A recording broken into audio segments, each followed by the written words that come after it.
Tax refund alert, नाम लंबा तो रिफंड बंद, करोड़ों रुपए फंसे। नमस्कार, आपके साथ मैं हूं सुरभि शर्मा। आप देख रहे हैं TV9 डिजिटल। अगर आप भी इनकम टैक्स रिफंड का इंतजार कर रहे हैं तो ये खबर आपके लिए महत्वपूर्ण है। कल्पना कीजिए कि आपने समय पर टैक्स तो भर दिया, रिटर्न फाइल कर दी, सभी दस्तावेज पूरे हैं, लेकिन फिर भी आपका पैसा आपके खाते में नहीं पहुंच रहा। वजह कोई टैक्स चोरी नहीं है, कोई गलत जानकारी भी नहीं है, बल्कि सिर्फ आपके बैंक खाते में दर्ज नाम की लंबाई हो सकती है। जी हाँ, सुनने में बात अजीब लग रही है, लेकिन भारत में टैक्स रिफंड सिस्टम से जुड़ा एक ऐसा तकनीकी पेच सामने आया है जिसने करोड़ों रुपए का रिफंड ही रोक दिया है। आज की इस खास रिपोर्ट में विस्तार से समझिए आखिर नया नियम क्या है, एनपीसीआई का नया नियम कैसे काम करता है और नाम लंबा होने से पैसा क्यों अटक रहा है, किन लोगों और संस्थाओं पर इसका सबसे ज्यादा असर पड़ रहा है, क्या आम टैक्स पेयर्स को भी चिंता करनी चाहिए, और सबसे महत्वपूर्ण, क्या सरकार इस समस्या का समाधान निकालने जा रही है। शुरुआत करते हैं, बदला क्या है। वित्त वर्ष 2026 से टैक्स रिफंड की प्रक्रिया में एक बड़ा बदलाव हुआ। अब सिर्फ बैंक अकाउंट देना काफी नहीं होता, रिफंड पाने से पहले बैंक खाते का सफल वैलिडेशन अनिवार्य बना दिया गया है। यानी टैक्स विभाग पहले ये सुनिश्चित करेगा कि जिस खाते में पैसा जा रहा है वो पूरी तरह सत्यापित है।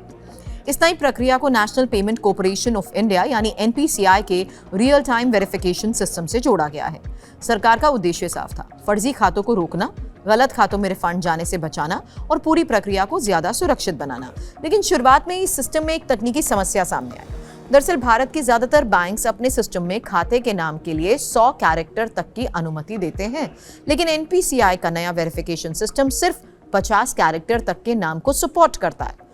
यहीं से पूरी समस्या शुरू होती है। मान लीजिए किसी बैंक खाते का आधिकारिक नाम 80 या 90 अक्षरों का है। जब वही जानकारी एनपीसीआई सिस्टम में जाती है तो वहां सिर्फ शुरुआती 50 अक्षर ही पढ़े जाते हैं। इसके बाद दोनों सिस्टम में नाम का मिलान नहीं हो पाता। परिणाम, नेम मिसमैच जैसे एरर सामने आते हैं। अकाउंट वैलिडेशन फेल हो जाती है। जब अकाउंट वैलिडेट नहीं होता, टैक्स विभाग रिफंड जारी नहीं कर सकता, यानी पैसा सिस्टम में ही फंस जाता है। इस तकनीकी समस्या का सबसे बड़ा असर विदेशी पोर्टफोलियो निवेशकों यानी एफपीआईज पर पड़ा है। ये वही विदेशी निवेशक हैं जो भारतीय शेयर बाजार में निवेश करते हैं। जानकारी के मुताबिक लगभग 10% विदेशी पोर्टफोलियो निवेशकों के नाम 50 अक्षरों से ज्यादा लंबे हैं। इनके कई करोड़ रुपए के टैक्स रिफंड फिलहाल अटके हुए हैं और कई मामलों में रकम इतनी बड़ी है कि सीधा असर निवेशकों के फंड मैनेजमेंट रणनीति पर पड़ सकता है। अब आपके मन में सवाल भी ये आ सकता है कि आखिर किसी का नाम इतना लंबा हो कैसे सकता है। असल में विदेशी संस्थाओं के नाम सामान्य व्यक्तियों जैसे नहीं होते।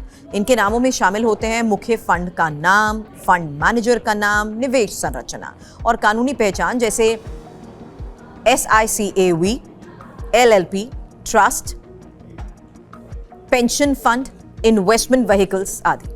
उदाहरण के तौर पर किसी संस्था का नाम कुछ इस तरह हो सकता है: ABC global pension fund manage by XYZ capital advisors international SICAV LLP। ऐसे नाम आसान से 50 अक्षरों की सीमा को पार कर जाते हैं। एक्सपर्ट्स ये कह रहे हैं कि ये समस्या सिर्फ तकनीकी नहीं है, सीधा संबंध विदेशी निवेशकों के भरोसे से जुड़ जाता है। भारत लगातार दुनिया भर के निवेशकों को आकर्षित करने की कोशिश में जुटा है। ऐसे में अगर निवेशकों का पैसा महीनों तक फंसा रह गया तो इससे गलत संदेश जा सकता है। विदेशी निवेशक हमेशा पारदर्शी और तेज प्रक्रियाओं को प्राथमिकता देते हैं। उन्हें छोटी तकनीकी वजहों से परेशानी अगर हुई तो असर भविष्य के निवेश पर पड़ सकता है। एक बड़ा सवाल ये, क्या सामान्य टैक्स पेयर्स भी इस समस्या की चपेट में आ सकते हैं? अधिकांश मामलों में जवाब है नहीं, क्योंकि आम भारतीय नागरिकों के नाम आमतौर पर छोटे होते हैं और 50 कैरेक्टर की सीमा के अंदर। लेकिन कुछ विशेष मामलों में समस्या हो सकती है। यानी किसी ट्रस्ट का नाम अगर बहुत लंबा है, किसी कंपनी का रजिस्टर्ड नेम बहुत बड़ा हो, किसी HUF या संस्था का नाम विस्तृत हो या किसी खाते में कई नाम जुड़े हों, ऐसे मामलों में वैलिडेशन के दौरान परेशानी हो सकती है। समस्या के समाधान के लिए ही कस्टोडियन बैंक और एनपीसीआई ने वित्त मंत्रालय से कांटेक्ट किया, सरकार के सामने एक विशेष प्रस्ताव रखा। प्रस्ताव में मांग की गई कि विदेशी पोर्टफोलियो निवेशकों को इस नियम से विशेष छूट दी जाए या फिर उनके लिए अलग वेरिफिकेशन व्यवस्था बनाई जाए। इसके अलावा तकनीकी स्तर पर भी समाधान तलाशा जाए। संभावनाएं हैं कि एनपीसीआई की कैरेक्टर लिमिट बढ़ाई जाए या बैंक और एनपीसीआई के बीच डेटा मैपिंग को अपडेट किया जाए। टेक्नोलॉजी एक्सपर्ट्स भी ये कह रहे हैं कि ऐसी समस्याएं अक्सर तब सामने आती हैं जब दो अलग अलग सिस्टम एक दूसरे से जोड़े जाते हैं। एक सिस्टम पुराने मानकों पर काम करता है, दूसरा सिस्टम नए नियमों के साथ बनाया जाता है, और अगर दोनों के डेटा फॉर्मेट अलग हो तो ऐसी समस्याएं पैदा हो जाती हैं। यानी ये कोई सुरक्षा खामी नहीं है, बल्कि सिस्टम इंटीग्रेशन का मामला है। भारत आज दुनिया की सबसे तेज डिजिटल अर्थव्यवस्थाओं में शामिल हो चुका है। यूपीआई से लेकर आधार और डिजिटल टैक्स सिस्टम तक कई बड़े बदलाव हुए हैं, लेकिन जितना बड़ा डिजिटल नेटवर्क उतनी ही नई चुनौतियां। मामला उसी का एक उदाहरण माना जा रहा है। अगर आपका रिफंड नहीं आया तो आप क्या करें? यदि आपने रिटर्न फाइल कर दी है, रिफंड नहीं आया है, तो अपने बैंक खाते की वैलिडेशन स्थिति जांचें। ई फाइलिंग पोर्टल पर लॉगिन करें, बैंक अकाउंट प्री वैलिडेट है या नहीं इसकी पुष्टि करें, और अगर कोई त्रुटि दिखाई दे रही है तो बैंक से भी कांटेक्ट करें। जरूरत पड़ने पर टैक्स हेल्पलाइन की सहायता भी ले सकते हैं। फिलहाल ये समस्या मुख्य रूप से बड़े विदेशी निवेशकों तक सीमित नजर आ रही है, लेकिन घटना ये जरूर दिखा रही है कि डिजिटल सिस्टम में छोटी सी तकनीकी असंगति भी करोड़ों रुपए के लेन देन को प्रभावित कर सकती है। अब सभी की नजर वित्त मंत्रालय और एनपीसीआई पर टिकी है। उम्मीद की जा रही है जल्दी कोई समाधान सामने आएगा, फंसे हुए रिफंड जारी किए जा सकेंगे। फिलहाल आप इस मुद्दे पर क्या सोचते हैं? क्या ऐसे तकनीकी नियम लागू करने से पहले सिस्टम की व्यापक जांच होनी चाहिए?